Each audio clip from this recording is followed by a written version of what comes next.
ఓం నమ శివాయ శ్రీమాత్రే నమః. మిత్రులకి శ్రేయభిలాషులకి అలాగే నన్ను ఎంతగా ఆదరిస్తున్న యూట్యూబ్ ప్రేక్షకులందరికీ కూడా పేరు పేరు ధన్యవాదాలు. మిత్రులారా, మీ అందరికీ పరాదేవత ఎల్లవెల్లలా మీతో ఉండి మీ మనోవాంఛ నెరవేర్చాలని మనస్ఫూర్తిగా కోరుకుంటున్నాను.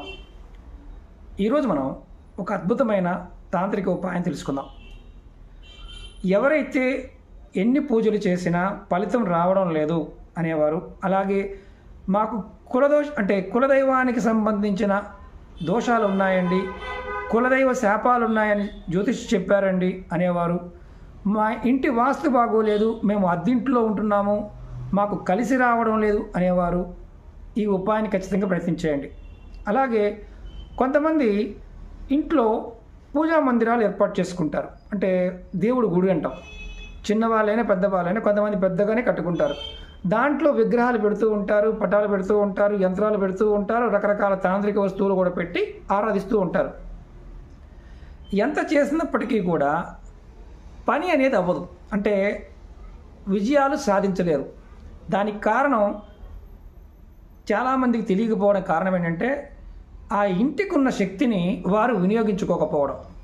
అంటే అసలు ఇంటికి సంబంధించి ఎక్కడ దేవతా శక్తి ఉంటుంది, మనం పని మీద వెళ్తున్నప్పుడు ఎక్కడ ఆరాధించాలి, ఎలా చేయాలి, ఏ విధంగా చేస్తే ఫలితం వస్తుందో ఈ వీడియోలో చెప్తాను మీకు నేను. అలాగే మీకు ఈ వీడియో నచ్చినట్లయితే లైక్ చేయండి, ఛానల్ని సబ్స్క్రైబ్ చేసుకోండి, పక్కనే ఉన్న గంట సింబల్ని యాక్టివేట్ చేసుకొని 10 మంది మిత్రులకి షేర్ చేయండి. ఎందుకంటే ఈ అద్భుతమైన తేలికైన తాంత్రిక ఉపాయం. ఇక్కడ మతము, జాతి, కులం ఇలాంటివంటూ ఏమీ లేవు. ఎవరైనా ఈ ఉపాయాన్ని చేయవచ్చు. అద్దింట్లో ఉండేవారు కూడా నిర్భయంగా ఈ ఉపాయాన్ని చేయవచ్చు. ఎందుకంటే చాలామంది మేము అద్దింట్లో ఉంటామండి గురువుగారు, మాకు పూజా మందిరం లేదు, అంటే మేము ఏదో చిన్న గూడు పెట్టుకున్నాము, అక్కడ చేస్తున్నాము, అయినా కలిసి రావడం లేదు అనేవారు కూడా ఈ ఉపాయాన్ని నిర్భయంగా చేయవచ్చు. మనం ఇల్లు కట్టినప్పుడు అంటే చాలామంది ఏంటంటే ఇంటికి ఒక సపరేట్గా ఒక దేవత పెట్టుకోవడానికి ఒక బల్ల కావచ్చు, ఒక రూమ్ కావచ్చు కట్టుకుంటూ ఉంటారు. అందులో దేవత విగ్రహాలు పెట్టిన తర్వాత కులదైవానికి సంబంధించి పూజలు కూడా చేస్తూ ఉంటారు. కానీ శాస్త్రం ప్రకారం, వాస్తు ప్రకారం మన ఇంటికి సంబంధించిన శక్తి ఎక్కడ ఉంటుంది అనేది చాలామందికి తెలియదు. మనం ఎవరైనా సరే, మీకు ముఖ్యంగా ఏ పని అయినా అనుకున్న పని అవ్వడం లేదు అన్నప్పుడు మీరు వాస్తు చూయించుకుంటూ ఉంటారు, ఇల్లు కలిసి రావడం లేదు అంటూ ఉంటారు. ఇల్లు కలిసి రావటం అనేది చాలా వరకు 99.9% మీ ఇంటిలో ఉండే ఆ శక్తిని మీరు ప్రతిరోజు కూడా ఆ సమయంలో పూజ చేయటం వల్ల, నమస్కారం చేసుకోవడం వల్ల అది మీకు వస్తుందన్న విషయం మీకు తెలియకపోవడం. 3 రోజుల్లోనే ఈ ఉపాయాన్ని చేస్తే మీరు అనుకున్న పనులు అవుతాయి. అలాగే దీర్ఘకాలికంగా అవ్వకుండా ఉన్న పనులు, అంటే వ్యాపారం కావచ్చు, రియల్ ఎస్టేట్ కావచ్చు, పిల్లల పెళ్ళిళ్ళు కావచ్చు, ఇలాంటివి కూడా ఈ ఉపాయం చేయడం వల్ల పనులు పూర్తవుతాయి. మీరు మీ పూజా మందిరంలో ఎలాగైతే పూజ చేస్తారో, ఎన్ని పూజలు చేసినప్పటికీ కూడా ప్రతిరోజు కూడా మీరు ఇంటి మెయిన్ దర్వాజా, అంటే గేటు కాదు, మనకి ఇంటిలో మొట్టమొదటి దర్వాజా ఏదైతే ఉంటుందో ఆ మెయిన్ దర్వాజా దగ్గర దైవస్థానం ఉంటుంది. అంటే మన శక్తులు అన్నీ కూడా ఎలాగైతే మన శరీరంలో ఉంటాయో, ఇంటికి సంబంధించిన దైవశక్తి మెయిన్ దర్వాజా పై భాగంలో ఉంటుంది. చాలామందికి తెలియదు.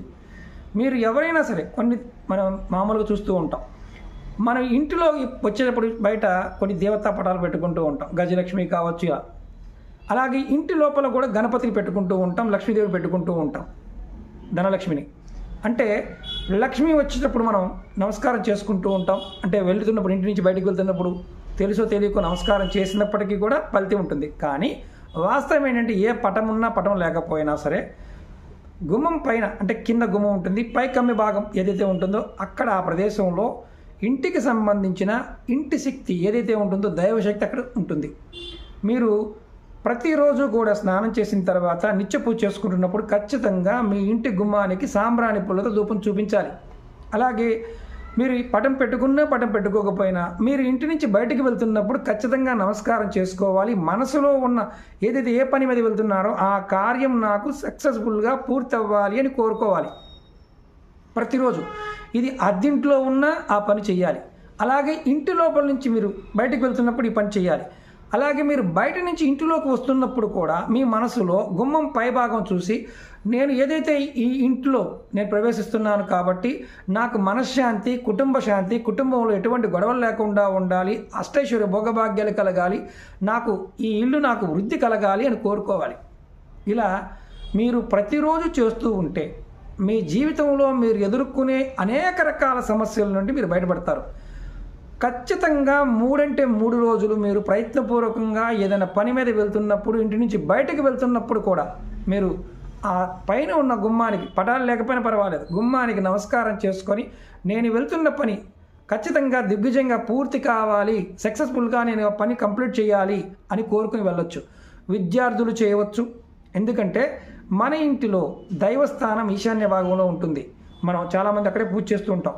మన ఇంటికి సంబంధించిన బలం అనేది గుమ్మం పైన మాత్రమే ఉంటుంది. ఇది గమనించాల్సిన విషయం. మీకు ఇప్పుడు అనుమానం ఉంటుంది, నా ఇంటికి 4 దర్వాజాలు ఉన్నాయి గురువు గారు, అంటే తూర్పు వైపు ఒకటి ఉంది, ఉత్తరం వైపు ఉంది, పడమర వైపు ఉంది, నేను ఒక్కొక్కసారి ఒక్కొక్క గుమ్మం దగ్గరికి వెళ్తూ ఉంటాను, అప్పుడు ఎలా అని అడుగుతారు. మీరు చేయవలసింది ఏంటంటే, మీరు ఏ గుమ్మం దగ్గరికి వెళ్ళినా మెయిన్ దర్వాజా మీ ఇంటికి మొట్టమొదటిగా ఆ ఇంటికి గృహప్రవేశం చేసినప్పుడు ఒక దర్వాజా పెడతారు ఇంటి నుంచి బయటికి వెళ్ళడానికి. ఆ దర్వాజా దగ్గర నమస్కారం చేసుకోవాలి పై భాగాన్ని చూసి. ఇది నెంబర్ 1 పాయింట్. మరి మాకు షాపులు గురువు గారు మాకు షట్టరే ఉంది, మరి మా పరిస్థితి ఏంటి? షట్టర్లకి ఇది వర్తించదు.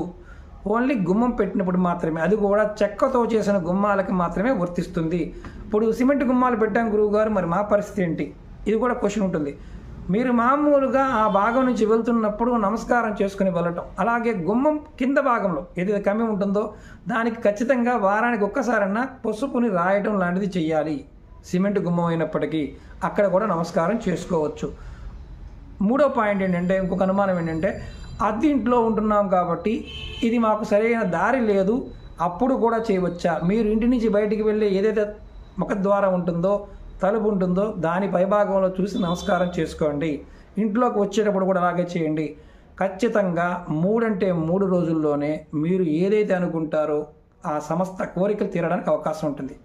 అలాగే దీర్ఘకాలికంగా అవని పనులు ఏదైనా సరే ఖచ్చితంగా 16 వారాలు చేస్తే, అంటే ఇప్పుడు రెగ్యులర్గా 16 వారాలు అంటే మనకి ఒక 4 నెలలు 5 నెలలు సమయం మీరు రెగ్యులర్గా చేస్తూ ఉన్న చాలా సంవత్సరాల నుంచి పెండింగ్లో ఉన్న పనులు కూడా అవుతాయి. అంటే ఉదాహరణకి పొలాలు, స్థలాలు, ఇల్లు, ఇలాంటి గొడవలు ఇలాంటివి కూడా ఏదన్నా ఉన్న కొన్ని సంవత్సరాల నుంచి తీరనివి కూడా తీరిపోతాయి. మీ ఇంటి గుమ్మానికి ఆ శక్తి ఉంటుంది. అక్కడే ఇంటికి సంబంధించిన శక్తి అక్కడ ఉంటుంది. చాలామందికి తెలియదు.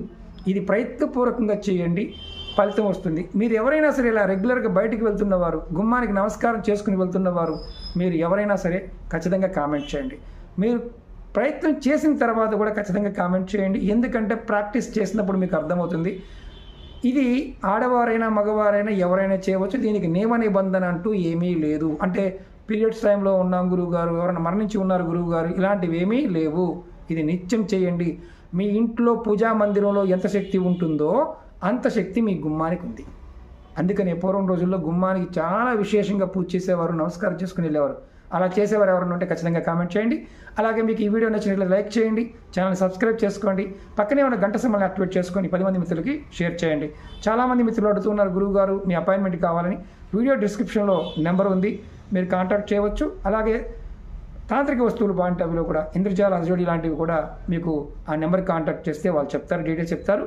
మీరు ఎవరైనా సరే ప్రయత్నపూర్వకంగా ఈ ఉపాయాలని ప్రయత్నించేయండి. నమ్మకం లేనివారు, అంటే నాకు నమ్మకం లేదు ఇవన్నీ జరగవు అనుకునేవారు పొరపాటున కూడా ప్రయత్నం చేయమాకండి.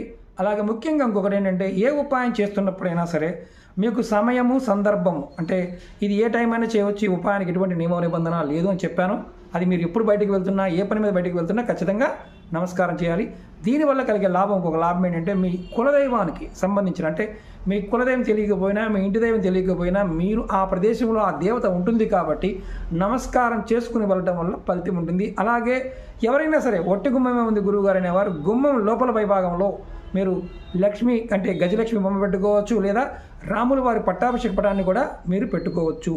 మీరు వెళ్తున్నప్పుడు అలా చెప్పి వెళ్ళినా సరే ఫలితం అనేది ఖచ్చితంగా వస్తుంది. వేరే మతాల వాళ్ళకి ఏమీ లేకపోయినా గుమ్మానికి నమస్కారం చేసుకొని మీ కోరిక చెప్పుకొని వెళ్ళండి, ఖచ్చితమైన ఫలితం పొందుతారు. ఎందుకంటే ఇది అనుభవపూర్వకంగా చాలామంది ప్రయత్నం చేస్తూ ఉంటారు. వారి యొక్క అనుభవంలో కూడా ఇవి జరుగుతూ ఉంటాయి. పెద్దవాళ్ళని అడగండి, వాళ్ళు చెప్తూ ఉంటారు. ఓకే మిత్రులారా, ఓం నమః శివాయ, శ్రీమాత్రే నమః.